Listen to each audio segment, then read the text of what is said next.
daw ng rason. Pero si Sara katakot-takot na mura at banta sa presidente, hindi dinisbar kaya tuta daw ng Supreme Court. Ang mga mga Duterte ang Supreme Court, niya. Ito, sa totoo lang mga kababayan, ano bang sabi ni Gadon? Ang gwapo talaga ni Almario talaga. Almario, nahimik ka dyan. Makikita din tayo dyan sa inyo. Ito Gadon. Nagmura. Huta ang Supreme Court, huta ng mga Duterte.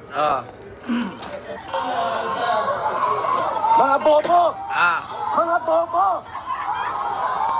Ang violations ni Sereno. Ang bobo! Maliwanag. Ikaw, bobo, putang ina mo ka! Inang ina mo! Mga bobo! Mga bobo!